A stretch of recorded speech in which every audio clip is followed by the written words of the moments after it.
speaker, and I would like to introduce Sarah Devereaux. She is joining us from the United States of America. Sarah, hi.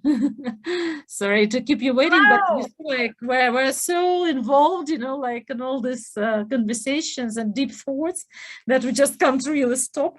And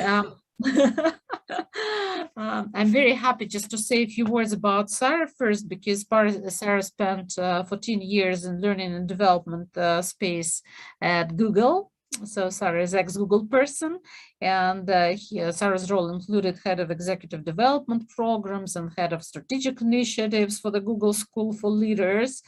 And also Sarah was a founding member of the Google School for Leaders, but now obviously Sarah's got the absolutely huge experience and doing now coaching and facilitating for more than a decade for the variety of topics. And today with Sarah, we're gonna, I think, touch a very provocative and challenging topic. When Sarah introduced it to me first, I was sort of, okay, So certainly, Sarah, please, just go ahead, and I'm absolutely happy to give you all time you need, because basically we have over an hour, so certainly there will be plenty of questions, surely, from all our audience. So please, feel free, and I'll give you the right for demonstration. If you want to help me in the chat, if you want to ask the questions, certainly feel free, I'll be with you, so whatever you say. Yeah, sounds great. Well, Anna, thank you so much for the warm welcome and introduction. As Anna mentioned, hello everyone. I'm Sarah Devereaux. I'm coming to you from Boulder, Colorado, in the US. So Rocky Mountain State. And I was at Google for, as Anna mentioned, 14 years, and spent a ton of time in executive development, kind of different strategic organizations within Google, leadership development. And then one of the areas that actually it seems like might have connected well with the last speaker, David, was a program called G2G, which stood for Googlers to Googlers. And it was a volunteer learning, training, mentoring, coaching network that spanned about 11,000 employees in just about every office. So at the time that I left Google, we had, I think, 107 offices globally, and we had G2G representation. So folks volunteering their time to help teach, share, and learn with their peers, all for free. We didn't give them anything, in about 100 offices. So this whole concept of great leadership, really being about engagement and about empowerment and not about control, very, very close to my heart. So that was exciting to hear. And I'll have to see if I can follow up with David. I had a bunch of questions too. So I'll start presenting here, and Anna, just let me know if that comes through okay. Yeah, okay, perfect. Yeah, that's great. All right, so again, 14-year Google veteran. So I'm not at Google anymore. I left in January of this year. I do leadership coaching, and I'm also the head of marketing and customer success for a SaaS platform called Murmur. And I wanted to just explain what that was briefly, and then move into talking about kind of this reimagined future of performance management. So Murmur is a platform that helps teams to make better agreements with each other about the ways in which they work. So when we talk about empowerment, not control, that's a lot of what we're doing with this product. So we do this through a loop that includes insights about what needs to change within an organization, both from the top down and the bottom up. A structured process to really guide teams to consent-based decisions in record time. So we have some agreements that we've done some studies on where it will take days or weeks for people to reach an agreement on something that we can do in Murmur in a matter of minutes, so under an hour.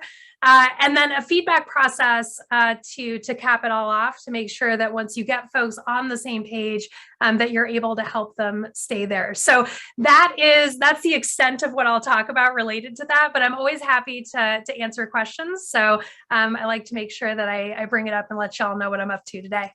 But as we said, today I'm here to talk to you about performance management, which is another topic that's very near and dear to my heart, and one that I believe is deeply embedded in this whole concept of the people versus data conundrum, and how those two things can work together. So after 14 years at Google, 12 of which as a people manager, I spent a ton of time, honestly, thinking about performance and feedback. Before leaving Google, I stepped into a special assignment to revamp Google's entire performance management approach. We were giving literally everything a makeover. The tool, the process, the job profiles, the comms, the general philosophy that really underpinned what we even believed about performance management, all of it was getting rethought and revamped. It was really exciting because it gave me a peek into our performance management culture and processes from an angle that I hadn't really experienced before. And it got me thinking. So I'm a bit of a nerd when it comes to making sure that our behaviors match our intentions. I think that's one of the most important things that we can teach and mentor folks on across the spectrum, particularly in the space of leadership. And it seemed to me that when it came to performance management and feedback, that we were really missing the mark. We weren't getting there.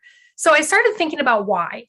And what we could experiment with that might help us to close the gap. So I'm excited to share some of these ideas with you today and hopefully engage in some spirited questions during the Q&A at the end. So I want to start with just a quick reflection question, and I think we'll keep it to just individual reflection for now. You can put your answers in the chat though, if you'd like, for Anna to take a look at later. When it comes to getting performance management wrong, I'm curious, what are you afraid of? What's the risk? So let's just spend 10 seconds or so and just jot down a quick reflection. What are you afraid of when it comes to getting performance management wrong?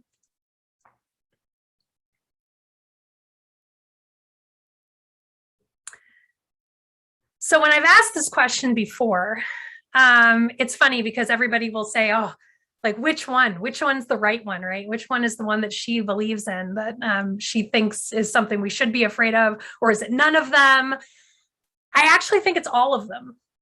So all of these concerns are valid. These are all things that we should be concerned with, regardless of what your answer was.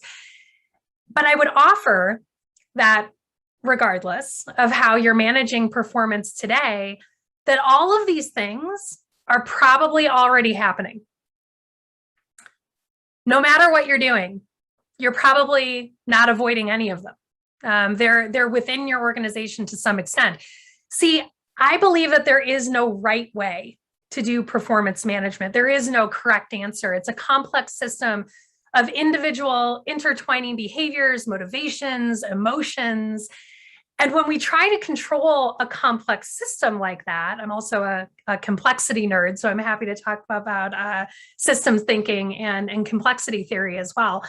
When we try to apply kind of these supposed best practices in a complex system to something that is unlike what we've ever seen before, and I would argue that every single cycle of a performance management system is different, it's unique, it's going to backfire when we try to do that. And it's normally going to backfire pretty splendidly.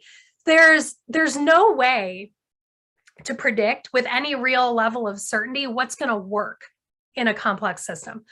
What does work, however, when it comes to motivating people to do things, which has been demonstrated over and over again through decades of research and data, is trust. And trust is a funny thing when it comes to HR. We talk about it, we promote it all the time. Leadership, employee engagement, team effectiveness, trust is literally everywhere in the programs that we manage and that we architect. And it's oddly absent from performance management. And I started wondering, like, why is that? Why do we build these incredibly complicated processes and rules around performance that are, in effect, based on trying to prevent or catch what we consider bad behavior? Again, in so many aspects of how we as culture builders create the space for employee greatness, we offer and encourage trust. So then why, when it comes to performance, are we so much more comfortable trusting data that we know is flawed? And we'll talk about that. And instead of trusting people to do the right things and to do well. Why do we seem caught in this cycle of designing for bad actors? And what would happen if we didn't just trust, but we trusted first? So I was watching a Disney movie with my kids a couple of months ago, and many times since, because my daughter is now obsessed with it, called Raya and the Last Dragon. So if you haven't seen it, highly recommend it.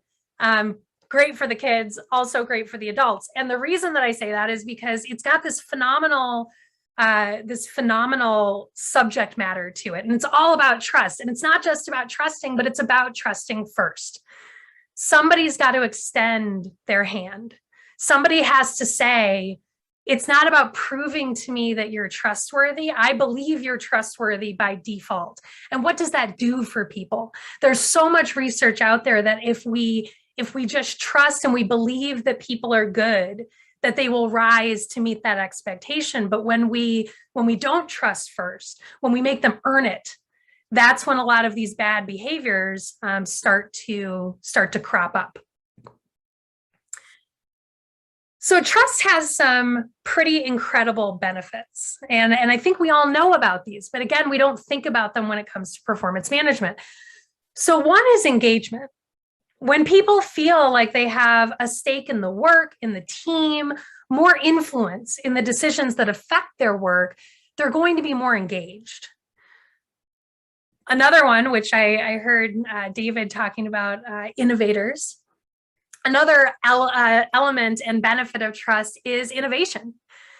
So when you know that your ideas will be truly considered and respected, and you're going to put them on the table and people aren't going to just, shove them off again, you're going to spend more time trying to be creative and trying to be innovative if you believe that your ideas are going to be held with care.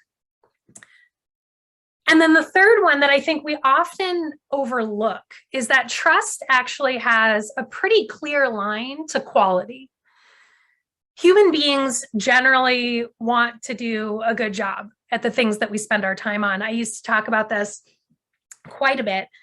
When it came to G2G, people would ask me like, well, how do you get them to do a good job if you're not actually like giving them anything, if you're not, really measuring their performance at the end of the day? And I used to say, well, nobody really wakes up in the morning and says, you know what, I think I'm going to go to work today.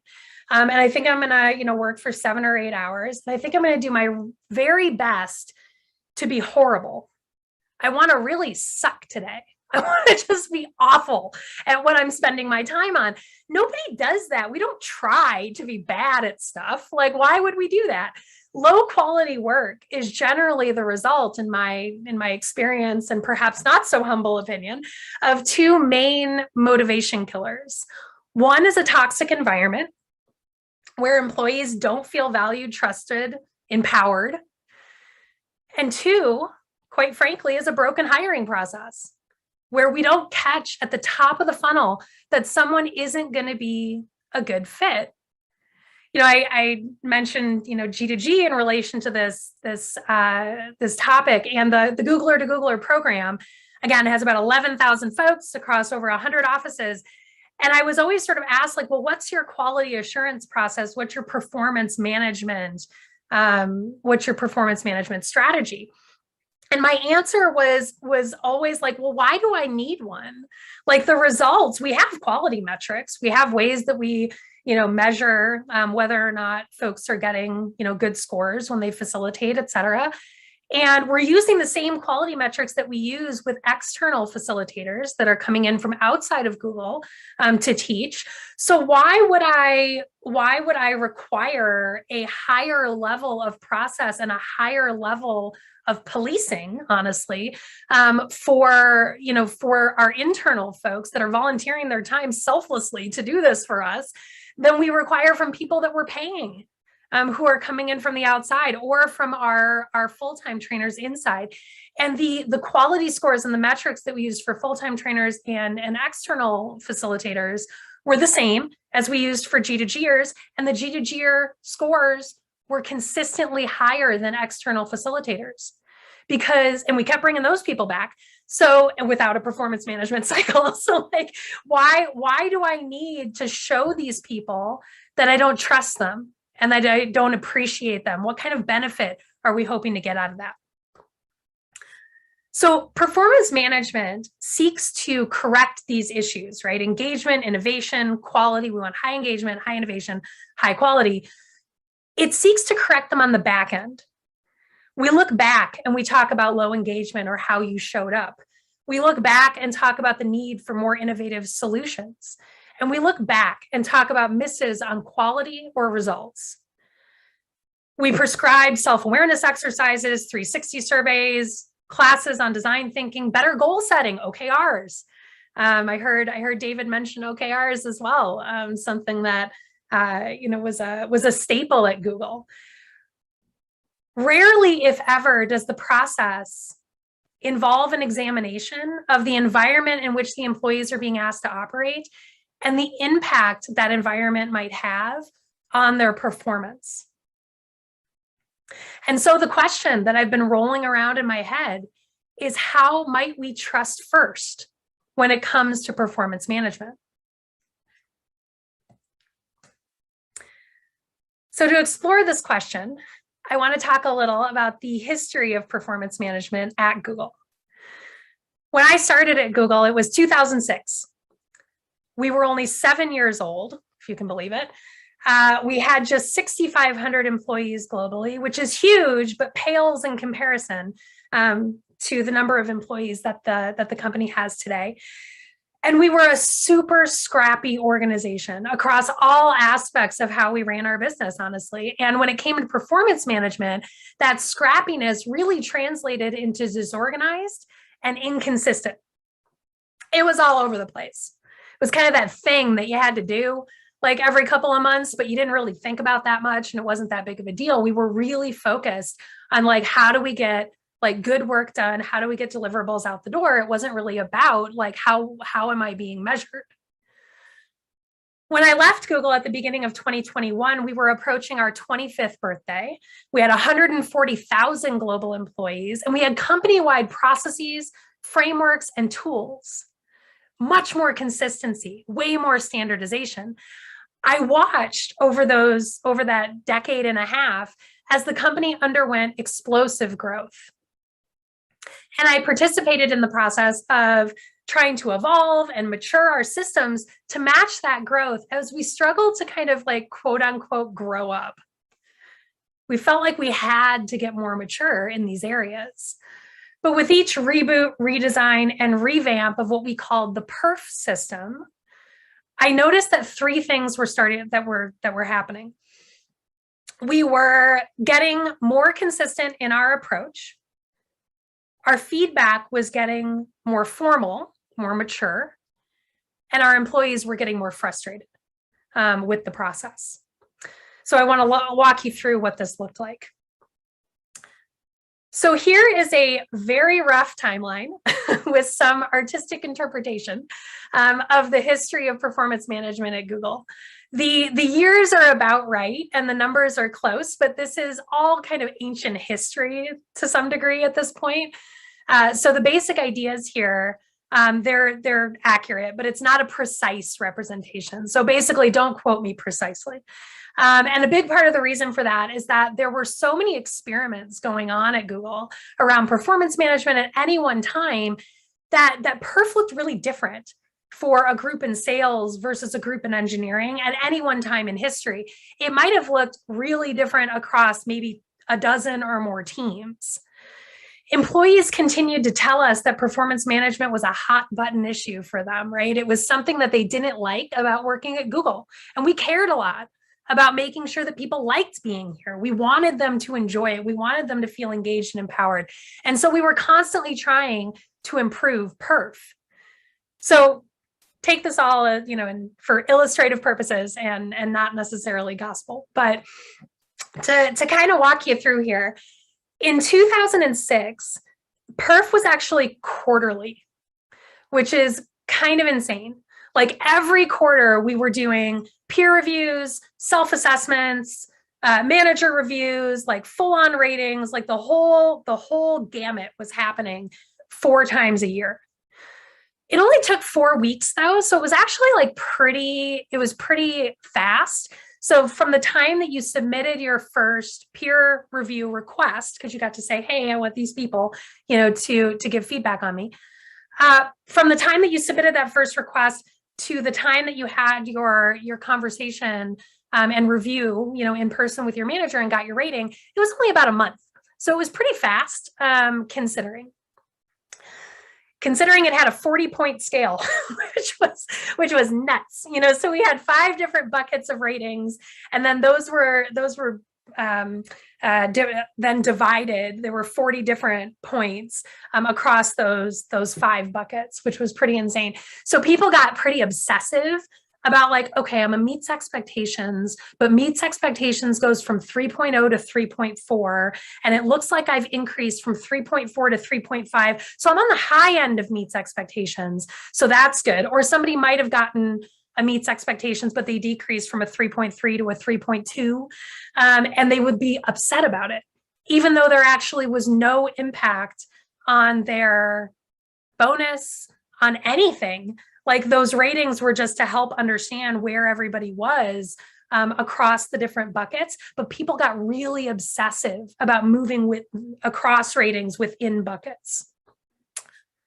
Rubrics were pretty inconsistent. There might have been one here and there, but they changed pretty frequently. Like having the same rubric you were being measured on quarter over quarter was not the norm. Job profiles were non-existent. I honestly don't think I ever even saw a job description for what I was supposed to be doing until 2010.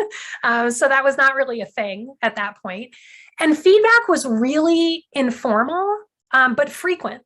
So, you're doing it 4 times a year, but you're also like getting feedback throughout the year at, outside of the performance cycle at various points. And I think a lot of that came back to how informal it was. Like, I remember my first several reviews at Google were just like sitting down with my manager in what would now be considered a very public, open space, and just talking through in like 10 minutes. Of what my review looked like and what, we wanted to kind of focus on together. And then we would keep that conversation going throughout our one-on-ones, throughout the rest of the year. And I mean, our first office, in the office that I worked in, didn't even have walls. So like all of our conference rooms were literally just open. So there was no privacy. It was pretty radical transparency back in the day. So jump ahead to 2009, we actually moved to semi-annual, so a little less frequent, but a little longer. So 6 to 7 weeks instead of 4 weeks, start to finish. Less points on the rating scale, but rubrics and job profiles started to kind of enter the picture. In 2014, we were still at semi-annual, but it was even a longer process, and somewhere between 2 and 2.5 months. The scale had gotten much smaller, gone from 30 points in 2009 to only 5 points 5 years later. The rubrics were increasing though, and the job profiles were no longer inconsistent, but they were still decentralized. Like everybody managed their own, but most teams had job profiles by that point. And then in 2019, we had moved to an annual process, but it was 12 weeks long. So we were saving some time over the 2014 kind of version, but it was pretty arduous to get from start to finish. 3-point scale, more rubrics, centralized job profiles, across the entire company. And you can see there that progression in feedback, right? Like informal, frequent, informal, less frequent, informal, less frequent, and very formal and infrequent. So as we created more complexity, as we added more things to be measured on, but less measurements themselves, the feedback continued to get more and more formal, which had the result of less and less frequent.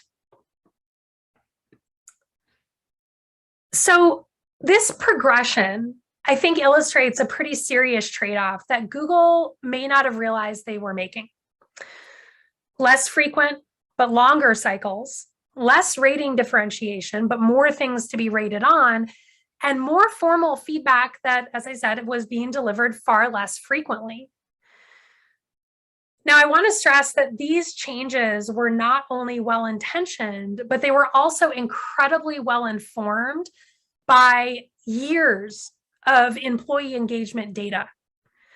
We had an entire people analytics team, they still do.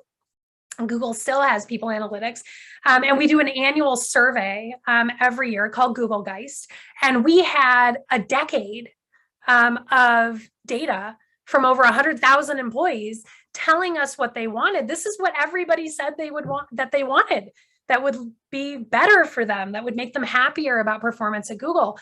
So the data was there, but it didn't reflect the reality of the human experience, of people's experience on the ground. It all looked really excellent on paper, but in practice, it just lacked something. That lived experience wasn't reflected. People were still obsessing over ratings. They were just, there weren't as many ratings for them to obsess over. They were still gaming the system. They just found different loopholes, and they were still struggling with feedback, but in a different way. And the big one, they were still frustrated. So much that latest perf revamp, the one that I worked on before I left, just never launched. 2 years, dozens of incredibly talented, well-intentioned, well-informed, data-backed Googlers had been working on it with great ideas that spanned kind of all aspects of the system. But the habits around perf were frankly just too entrenched. And people were resistant to let go of aspects of the process that they had gotten really used to, and they had learned to tolerate them. They might have hated them. They might have complained about them every year in the employee survey, which would make us think that we should change it, but they'd gotten really used to it. And so even though they disliked it, it was familiar. And so it was scary when we put forth the idea of potentially taking away some of those familiar elements. And I think this is understandable. Like, these are not just ratings. I think we have to remember that, is that there are people and lives and livelihoods behind these numbers if you are tying performance ratings to compensation. Okay. So I want to take a look at 2021, because that 2019 vision never actually happened. The pandemic launched a month before we were supposed to launch. And so rolling out these changes was just not in the cards. And I'll talk a little bit more about that. But we did end up changing a few things that we had worked on during that most recent revamp. The cycle was longer. So we stuck with those 12 weeks because there was more to measure, but not much else made it out the door. Perf looked very similar to 2014. We had just launched more of these rubrics. Job profiles, we had done some work on it, but hadn't necessarily, rolled that all the way out. So we essentially had more to measure on that same 5-point scale, which meant that we were taking longer to do more without the benefit of moving to annual. So we were spending around 24 weeks out of the year, a full 8 weeks longer than we did back in 2006 on performance management by the time 2021 rolled around. Now, I want to stress that this was an insanely talented team. These were some of the best people that I had ever worked with. And they did so much right. Again, they had the research, they had the data, they had the executive sponsorship, the support for managers to help managers get better at doing feedback and really rolling this out successfully. And who knows if, again, we hadn't been set to launch a month, into the pandemic, April 2020, maybe it would have been different. But at a time when everything felt unstable, perf was a constant. It was something that people could hold on to, that they understood, but that they were relying on in some ways. And taking that away just wasn't an option. And regardless of the amount of investment, regardless of the numbers that went into how much money and time we had spent on trying to get this out the door, Google made the right call, in my opinion, to pump the brakes. I think it would have been a real hit to well-being if we had actually rolled this out as scheduled. Okay, so I want to pause here and focus on this notion of unintended consequences. I mentioned that I love complexity, and there are so many connections, so many tendrils that reach out into the system in complexity, that every decision, every change can impact things in ways that we just never saw coming. I would say that on the whole, we are getting better at operating in a highly complex world. And frankly, our survival as a species depends on our ability to get better at complexity. But big changes within complex systems can still take us by surprise. So despite our best intentions, let's talk a little bit about what some of those unintended consequences are within performance management systems. So the first one I want to highlight is self-promoters have the advantage. Whether or not we like it or not, and whether or not we take it into account when we are analyzing our data and results, people who are better at talking about themselves, talking in general, but talking about themselves, and who feel comfortable promoting their accomplishments and sharing what they've done and managing up, as we sometimes say, they're going to do better in a system that heavily relies on self-promotion. And a lot of performance management systems do. Now, there are things you can do to try to mitigate this. One of the things that I loved that we did at Google, even though I don't think we effectively mitigated this compounding factor, one of the things that we loved was we had a language program. And we used to send G2Gers out to go to offices where we had significant populations of ESL employees, so English as a second language, because all of perf was done in English. And so we would send G2Gers out, and we would help ESL employees to write their performance reviews with a G2Ger, so that they were able to do it effectively in English, even though English was not their first language. But that only takes care of the language barrier. How do you take care of the humility barrier? So for a lot of people, self-promotion and talking about how great you are is incredibly uncomfortable. And we saw that come out quite a bit, where folks who were more humble, who were more concerned with the work than with their progression, they didn't tend to do as well because they weren't good at selling their accomplishments. Priorities are based on perf and promo cycles. So this is one of my kind of ironic favorites, because it creates some really phenomenal stories. I had a client, actually, so within Google, but also outside of Google, I had a client who was is a current Googler, but worked with me after I left. And one of the things that she said to me was, yeah, there's this project that I just really don't want to work on, but I think I'm going to work on it anyway because it's supposed to launch right in time for the next promotion cycle. And I'm actually not like the best fit for it, but it's a super shiny project. And so I think I'm going to throw my hat in the ring because it should push me over the line on my promo. I've had other direct reports over the years when I was at Google, clients since I've left Google, talk about, I I don't actually want to work on these things, but I'm going to because they should look good on my performance review, or I'm going to kind of coast for 6 months and not do very much because I want to conserve energy for the next cycle. That's probably not how we should be making decisions about how and what work gets done. Third one here is collaboration is used as a competitive tool. So in all of the rubrics, in all of the job profiles, the expectations, however you, whatever term you want to throw at it, the lists that we all hold ourselves accountable to of standards, collaboration's in them. You're expected to collaborate. And generally, collaboration's a really good thing. When humans come together and they work together on something, usually the result is much better than if they were to work on it individually. However, it's not always necessary to collaborate. And so one of the things we started seeing at Google was that people were collaborating on things that they didn't need to be collaborating on because they knew that if it showed up on their perf that they hadn't collaborated at all, or even enough, like with enough people, with enough teams, that they were probably not going to get as good of a rating. And I find this one so fascinating because things took longer, because we were looking for these ways to collaborate when collaboration just wasn't necessary.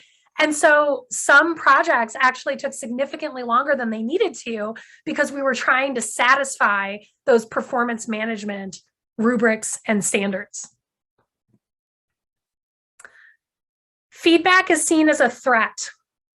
I'll be brief on this one, but when feedback is being delivered and it could potentially end up on your performance review, or when feedback is only being delivered because you want to make sure that you can put it on someone's performance review, which started to happen, managers knew that they shouldn't put something on perf unless they were going to sit down and talk with somebody about it first, which is absolutely true.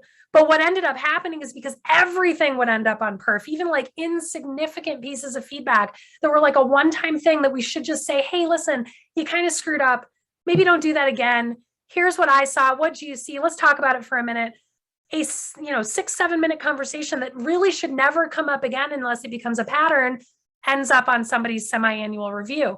And when that starts to happen, every time an employee sees feedback on a one-on-one agenda, or something to talk about or whatever, right? It feels threatening. It doesn't feel like a moment for learning, which is what it should be. Unhealthy comparisons and competition with peers. I cannot tell you the number of times I coached at Google for over 12 years before coaching after Google. I cannot tell you the number of times, regardless of the level of the employee, this went all the way from junior folks all the way up to executives. I can't tell you the number of times that folks would say like, so-and-so got this rating, or I'm watching this person get promoted over me. And even though I'm proud of what I did this cycle, I feel deflated because I don't feel like I've lived up to the standards that others are setting, not the standards that I'm setting for myself. And this is more common in folks who are more junior in their careers, but it was astounding to me how it really did span all levels within the organization. And it's super unhealthy. The amount of like emotional anguish that is caused when people compare themselves constantly, depending on how frequently your performance management process and cycle runs, to others instead of to their own internal standards of success. The level of emotional anguish is really profound. And then finally, development is about moving up and not about growth. And as a learning and development person, this one is the saddest for me. It's just like development should be about getting better, about growing, about discovery. Like learning should be fun. It should be this thing that we do because we want to expand our perspectives and our minds and the way that we interact with others and the way that we interact with the world in order to produce different results. That's what it's all about. And when it becomes, oh, well, I need to make sure that like I've checked the development boxes on the rubric so that, that's another feather in my cap for promotion coming up. it's just like, it takes all the fun out of it. And it's pretty depressing, like when you see that happening for folks. So taking all of this in totality, what it all adds up to is unreliable data. The data tells us one story, but the reality that includes all of these things is something quite different. So I have another question. I want you to just, again, take a minute for a little reflection. How does your performance process make you feel? What emotions come up for you? Nobody's going to see these, but what emotions come up when you think about the way that performance is managed within your organization? Just take, again, 10 seconds or so, write down as many words as you can.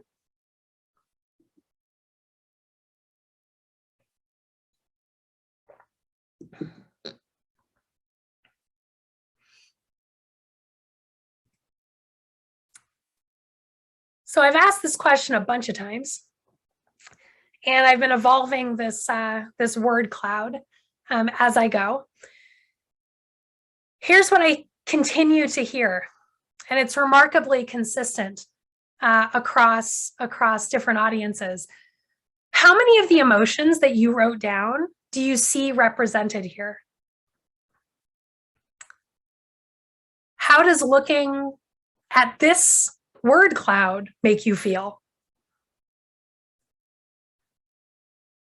And finally, is this the way that we want our employees to be feeling as a result of our performance management processes? And if not, what are we risking by allowing emotions like this to continue, possibly with quite a bit of frequency, depending on your cycle, within our organizations? I'll tell you how looking at these words makes me feel every single time I do it: concerned, worried, and anxious about mental health and burnout.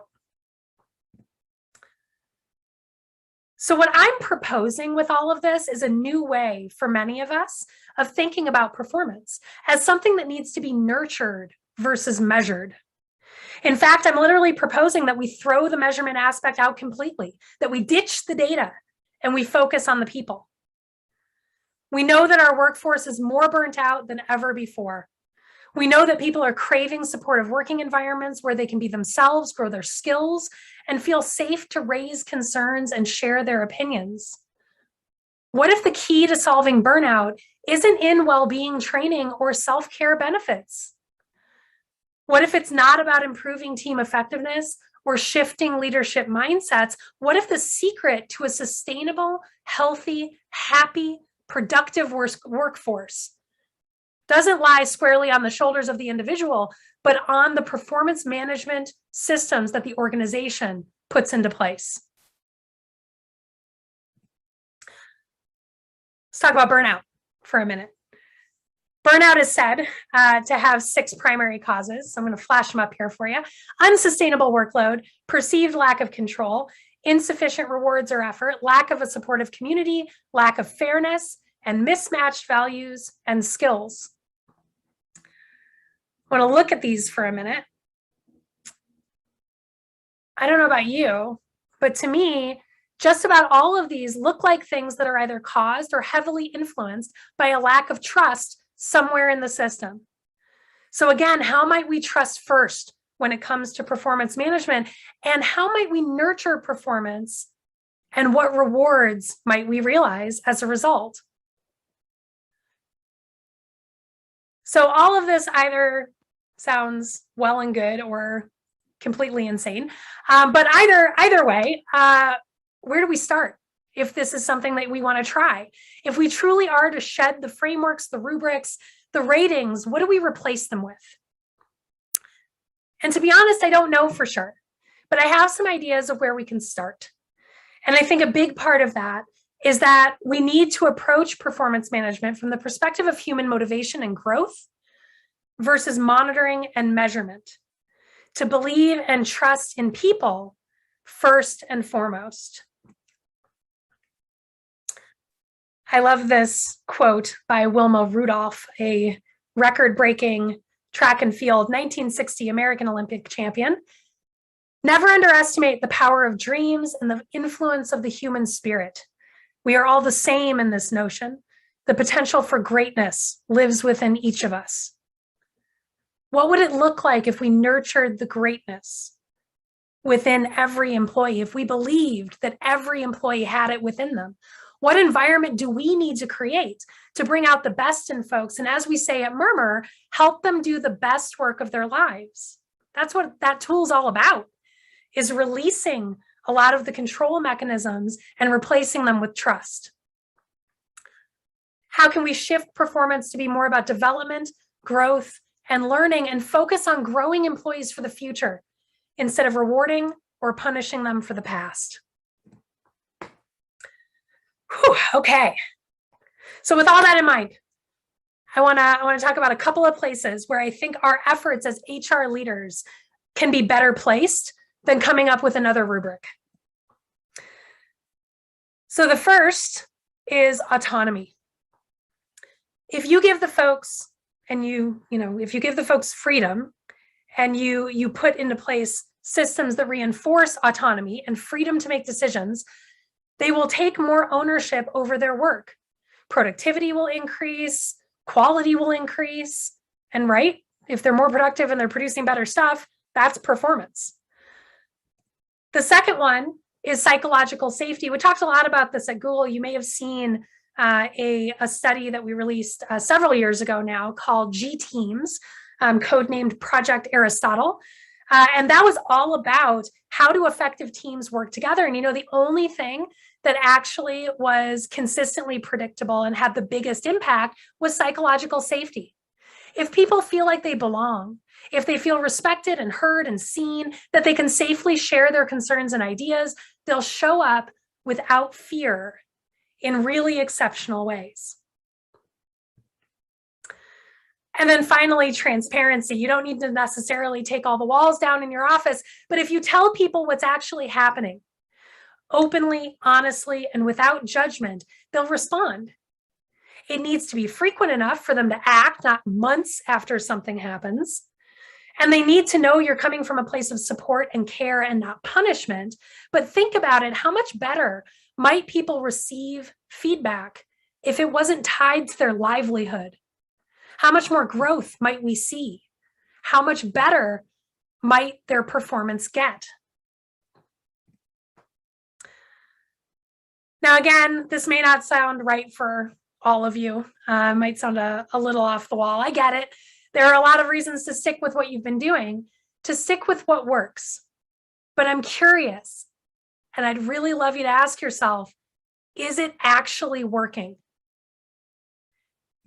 Here are a couple of questions to consider. Is our performance management process helping us meet our people goals? Is it really worth the time investment? Do a back of the napkin calculation. The time that we spend on performance management is astronomical. Is it leading to unintended consequences? Is it creating negative feelings in our employees? And what are the risks of allowing those feelings and emotions to continue? And is it helping us nurture better ways of working? Or is it just looking backwards? And finally, a little homework. I'd love to hear your answers in the Q&A if you've got one that you'd like to share. What's the one thing, if you could just change one thing about your performance management system, what would it be? I'd love to hear those answers. All right, folks, thank you so much for your attention. I know I'm a couple minutes over here. I look forward to your questions and discussing some of these ideas with you. Thank you so much.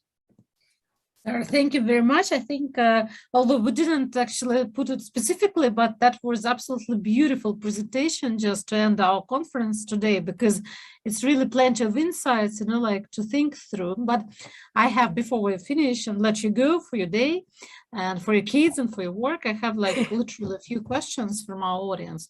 So the first one would be, just what do you think, like being an ex-Google person and now like coach and, like key opinion leader, what would you advise? Which tools can be used to create openness and trust in corporate leaders? Yeah, I mean, I think that without naming specific tools, although I'm happy to do that, anyone who's interested in chatting further, by the way, feel free to hit me up on LinkedIn.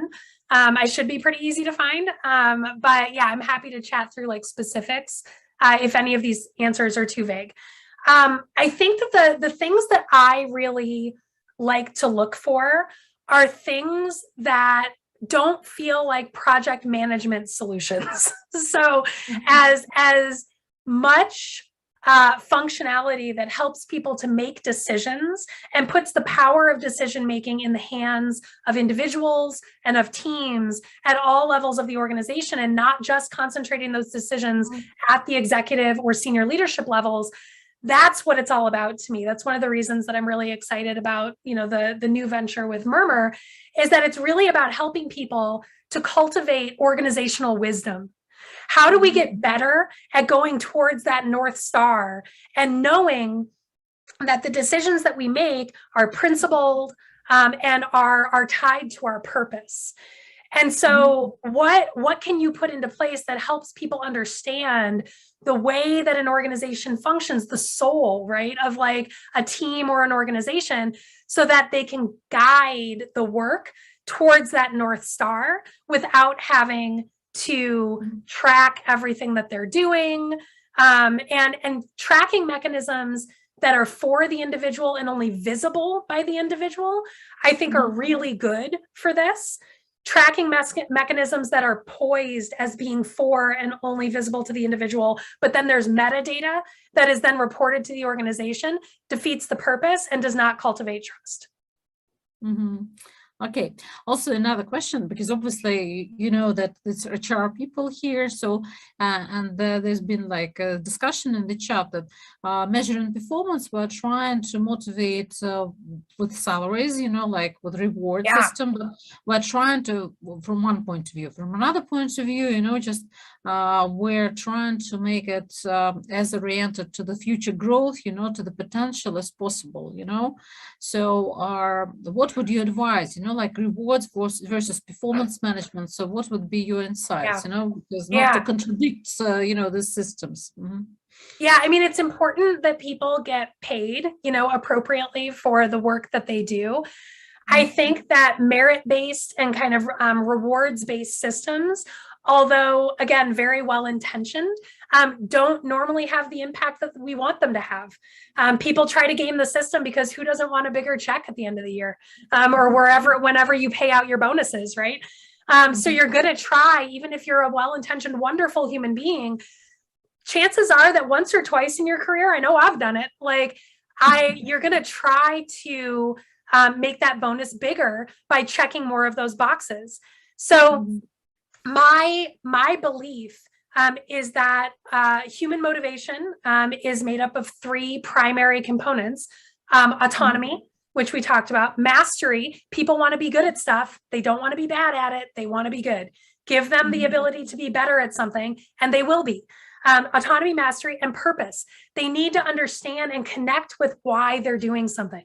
Why does it matter? Whether it matters to the organization, whether it matters to the customers, whether it matters to the world. The job of a leader, in my opinion, is making sure that those three things are maximized. And even if it feels like the right decision and like, oh, well, just throw more money at them and it'll work, the science tells us differently. The science tells us that once we get to a point where we can reasonably meet our needs financially, that money no longer is an effective motivator. And the amount of impact that we get and the amount of motivation and engagement that we get for each dollar that we spend just goes down. Yeah. And also another like provocative questions, so just like the last question to think about as people are asking, what do you think, would it be like an HR role in measuring performance in future? Let's say like within 5 to 10 years, would it be any part of HR there? Sorry, Anna, can you repeat that for me? Yeah, the question was like, would you think that HR would play any role in measuring performance, or it would be all up to leaders and to managers, in the future companies? Yeah, I mean, I think that the thing that HR can do, and this was something that we did a lot of at Google within the G2G program, and I always had like this ambition and this dream of bringing a lot of this into how we approach performance management. We just never got there. But I think that HR can be that thought leader, can be that tool vetter, can be that organization that says, you know what, here's what the science tells us. Here's what behavioral psychology tells us. Like, here are the tools that we know are actually going to promote human like motivation, engagement, happiness. And here's how we're going to measure whether people are happy, supported, and not burnt, down to the bottom of the wick. Like, here's how we're going to make sure that we're cultivating and nurturing an environment that leads to better performance, because the science tells us that. We don't have to keep measuring it over and over again, because we've got decades of research that tells us that this shit works. Like, so I think, I'm sorry, but I think that HR can really transition into more of this research, like thought leadership kind of arena that can help managers and leaders have confidence that the practices that we're putting into place are actually working, even if they feel counterintuitive at first.